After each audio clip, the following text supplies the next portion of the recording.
Hello again, friends and fans. Raptor here, and welcome back to Totally Accurate Battle Simulator. My voice, of course, is a little under the weather, but if you would help me lift my spirits by leaving a like to keep me motivated to continue to bring you tabs, Totally Accurate Battle Simulator, and much more on the channel, Company Heroes, Men of War, Assault Squad, whatever. Hey, if you want to see more of that, go ahead and let me know with a friendly like, and go ahead and subscribe if you love the content and you want to see more. Folks, we are doing Desert Storm today. That's right. Back in the 90s, Saddam's forces invaded Kuwait, and then the United States and many other of the coalition invaded Iraq to try to stop them. So, let's get into it, folks. I'll see you in the desert. Here we go.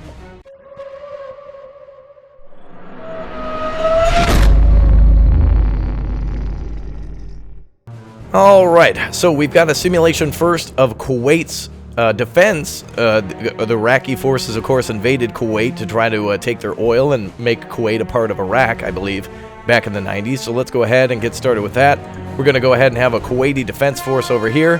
Yeah, we're going to go ahead and give them a tank as well. Of course, we simulate tanks here with a cannon crew, and we'll put up a couple of those. And also, Saddam's army is going to come in. He's got those glorious T-72s. I believe the Tiger of, what the hell was it? The Lion of Babylon. That's what I was thinking of. Now, let's see. Saddam's got a big army, but it's not technologically advanced, so let's give them a bunch of muskets. Let's see what happens here. And let's also go ahead and say that Kuwait also has some artillery support as they're on the defense. So let's go ahead and give them some ballistas. That's a better accurate rendition of artillery. All right, let's go ahead and see what happens here, folks. Saddam's first push into Kuwait. Here comes Saddam's forces. Oh, they're glorious, aren't they? All right, the Kuwaitis are in defense. Their smaller armies are starting to shoot back. Oh boy, Saddam's really taking some losses. In reality, they pretty much just drove right into town, and there was little to no resistance at all. Saddam pretty much took Kuwait with just the littlest of ease. Whoa, friendly fire there from the Kuwaiti forces. All right, a Saddam recon force being slowed down there. All right, that was just our Saddam recon force. So let's go ahead and send in something a little bit better then. Looks like the main force is now here. We'll give these troops here the AK-47. Yeah. Oh, a couple of guys on the front line. Now let's give them a few more. Kuwaiti reinforcements have arrived here from the early morning rush, but unfortunately, I think Saddam's going to take the city here of Kuwait in just a moment or two. Here we go. Check this out, folks. A lot of musketeers and stuff moving in, a mix of old and new technology. Wow. Literally seconds. All right. So let's say that the city has been taken and there's a few more defenders inside. Go ahead and get rid of the artillery. They don't get that kind of technology anymore. And now let's just go ahead and have it a few more tanks. The border has been crossed. All troops have crossed the border. And now we're looking at a battle for Kuwait City. Let's see what happens here. Remember, Saddam greatly outnumbers the Kuwaitis here. They're in a good narrow defensive stance, but Saddam's got forces pretty much all over. I think I put a blue guy over here. That's all right. We'll put a couple of sporadic fighters around as if this were an urban area. There we go. All right, let's see what happens. All right, oh boy. Wow, big fire on both sides. Check that out, folks. Look at that. Battle for Kuwait City taking place right now. Tanks are moving in. Man, Saddam's forces are just too powerful. Nothing the Kuwaitis can do here. Again, a mix of old and new technology. Interesting to see that on the battlefield. Oh boy. Wow, look at that. There's not much of the, wow, Kuwaiti forces are just going to be wiped from the map. There's not much of these guys remaining at all.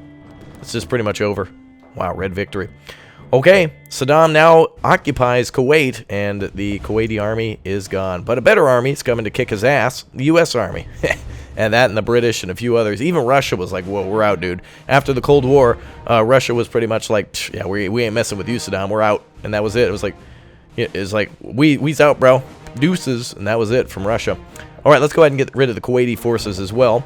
Now we're going to have a border standoff. So basically, in Saudi Arabia, there was a ton of U.S. troops and equipment being delivered, as well as the British and many other nations who thought what Saddam was doing was wrong. And during that time, from what I can remember, President Bush Sr., I believe, was really just like trying to negotiate and say, hey man, like if you don't get out of there by this date, we're coming in to take you out.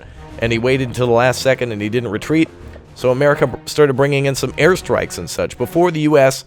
crossed the border to take out Iraqi forces, they first called in some airstrikes. So before the troops even arrived, let's go ahead and take a look at some of this stuff here, folks. And again, I apologize deeply for my voice, but hopefully you're still enjoying things. I still like making this stuff, so thanks for sticking with me, folks. A Circle 7 to you, and you can show me a Circle 7 down below in that comment section if you're still here. So a huge U.S. bombing campaign took place, and I think probably putting these guys all together is a bad idea because they're all going to go up at the same. But basically, the U.S. tried to get rid of a lot of their heavy forces on this side, as all the Iraqi forces were basically entrenched waiting for the Americans to come across. So they were waiting for ground forces to come in, and first America was going to use its its tanks and such, but Saddam considered the U.S. to be a bunch of, quote, technicians, which would rely more on their inefficient technology. Unfortunately, we kind of know how that basically took place for Saddam. All right, let's go ahead and see the American bombing campaign in action. All right, here come the bombs, folks. Oh boy. Note to self, fire bad. It's taking out the barrels right away. Look at that, though. A lot of those tanks being hit. Now, we'll pretend as if we haven't taken any losses at all, because we're dropping bombs from the air. So you can see a lot of that enemy technology, though there is still a lot of it left. A lot of it's been hit. And look at that, man. A lot destroyed, even though we didn't really take any losses. If you kind of think about it, American forces would come in from the air. So Saddam's troops are now basically demoralized quite a bit because they're being hit from the air, which they can't even see. A lot of their, look at this, a lot of their cannons just tipped over. This is what's left of his main force out of all of those 30 or 40 cannons we may have seen, maybe more like 20. But there you go. All right, let's go ahead and end that one. The air campaign is over, folks. It is now time to go ahead and start kicking Saddam's ass. Now, I believe we entered, or the U.S. forces entered in through Kuwait. I'm from the United States, so I say we. But anyway, the coalition forces entered Kuwait.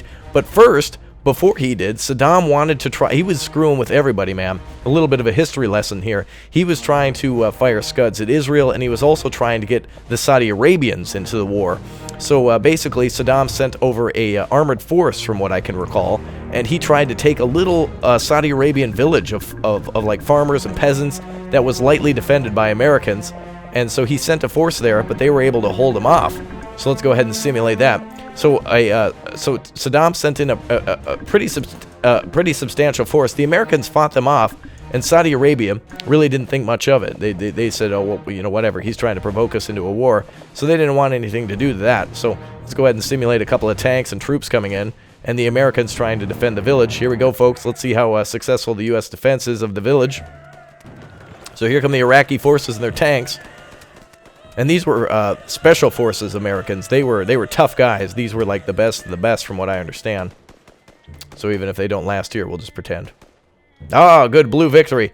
So minimal losses to the Americans in that campaign. But Saddam, yeah, tried to cross the border. He literally invaded Saudi Arabia. And so that way he could try to provoke them into the war as well, but didn't work. So now the Americans, after their bombing campaign, tried to hit Saddam and his defending forces, I believe. Now, of course, you can correct my accuracy and such down below. I saw a documentary once, so that makes me an expert. But anyway, let's go ahead and simulate a little force here. So Saddam still had forces on the border trying to provoke the Americans into a main attack. And in fact, he had a huge amount of tanks on the border. But the Americans decided to not hit him in the hardest defended areas, but to completely flank around. So there were much more lightly defended areas that the Americans took on with some of their best troops and tanks that they had at the time, the M1 Abrams, which was an extremely versatile tank and really designed for any weather or anything like that. And they greatly outnumbered him, of course. Let's see what happens here. So the coalition forces finally crossing the border into Kuwait and liberating Kuwait City within like moments. Yeah, very quick victory there for America. All right, so after that, folks, Saddam tried to get out of town. And there was something called the Highway of Hell, or Hell's Highway. So let's go ahead and take a look at this. Hold on. A lot of you know what I'm about to do, don't you? Alright, so Saddam's tanks started to pull out of Kuwait, but the American forces hit them on the retreat. So this is simulating a highway that leaves Kuwait. But unfortunately, the Americans found them and started bombing them. Red victory, but really it was a blue victory. Actually, nobody won that one. Both forces are completely dead. But the Americans bombed the hell out of Saddam's retreating forces out of Kuwait and really caused some problems for him. But there was one big battle that everyone knows all about. Let's clear the map and talk about this one.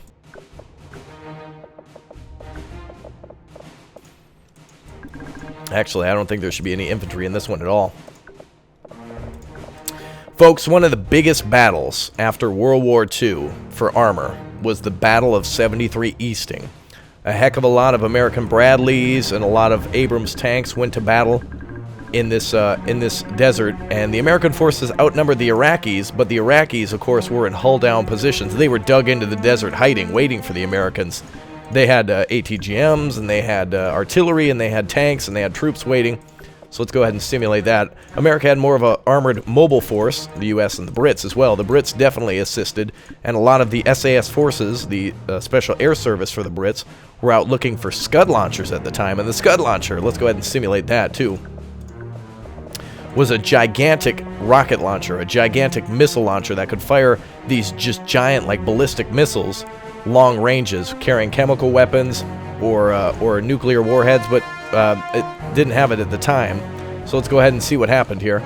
All right, folks, this is going to be one big old battle. This is going to be incredible. So we can't just go with this, can we? This is way too small of a force. That is way too inefficient. This is, what is this, kindergarten? Oh no, America had many more tanks than that. The Brits joining too, maybe the Canadians and the French and Germans, I don't know. But who cares? It can be anybody you want. Even Australia here today. New Zealand, the Moon, and the Martians all here. Let's see how it goes down, folks. All right.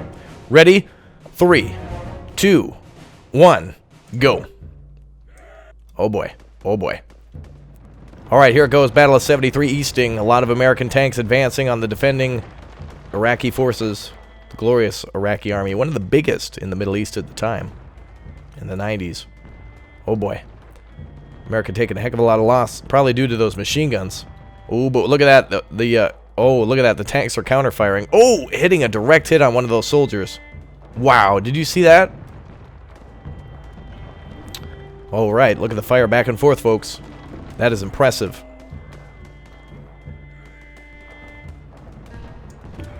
Wow, look at this. Oh, there goes the Scud launcher. Oh, just a few tanks left for Saddam. Wow, what a battle. They're definitely heavily dug in, but there were a heck of a lot more losses for the Red Army rather than the Blue in actuality. Let's take a look and see how this one ends up. Wow, listen to that beautiful music. All right, no more slow-mo. Let's see how it plays out. There probably was a bombing campaign beforehand as well.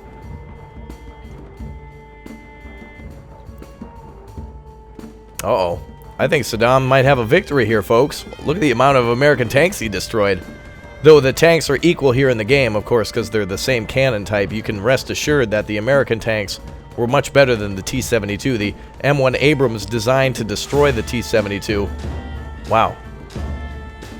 This is the longest battle here so far, folks. The death and destruction. This is the way Saddam wanted it to go, or thought that it would go. He thought that his defending force would have absolutely no problem keeping the Americans and everyone else at bay. So I guess this is Saddam's dream before the real battle. He's thinking he's going to win this one here. We got our own tanks shooting at, like, flipped over tanks over here. Wow, look at this, folks. That music's good. I like the music. Wow, look at that. Just shrapnel and everything flying everywhere.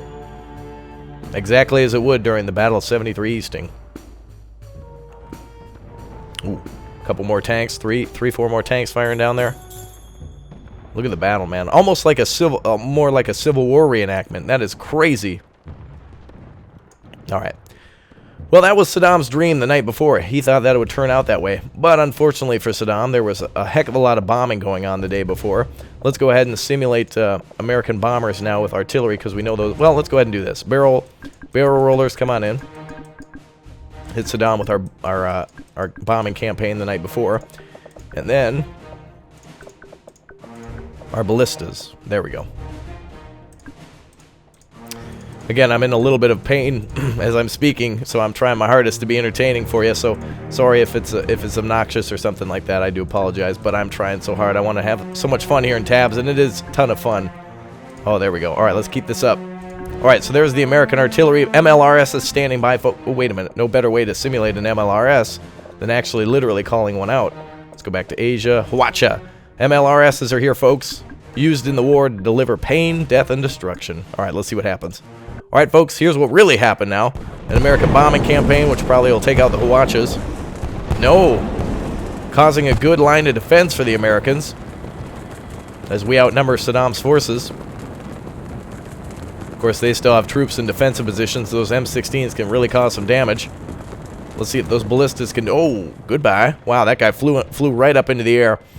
So, of course, the way we played previously was what Saddam thought would happen if it was tank versus tank, though, even though they had a great number of forces. Look at these guys flying around. Where are you guys going? There's a battle down here. These must be the air... These are the pilots. These are the pilots flying around. Oh, my God, what's going on? I don't even... Okay, I don't know where those guys are going or where they're coming from. But this being one of the last major battles of that war of Operation Desert Shield and Desert Storm. Shield was to protect Saudi Arabia from invasion, and Storm was to kick Saddam out of Kuwait. Wow, look at that. Hopefully our artillery's doing good. I think most of it's destroyed. I think we've got too many forces that are just bunched up too easily, and the M16s are taking them out. But our tanks are, hitting some of those soldiers spot on. Look at that. Crazy. Alright, let's see how it plays out now. Saddam's tanks are still causing some damage. Rips to the frames. But all good, I think. Incredible. Wow, those M16s are tough. Wow. Look at the destruction. It's almost like, if you look back at the footage, by the way, of Baghdad City during that war, I mean, just to see the night vision and all of those anti-aircraft guns, like the four-barreled Soviet guns that they had lighting up, incredible. Absolutely amazing. And apparently they have a flying tank. Go imagine.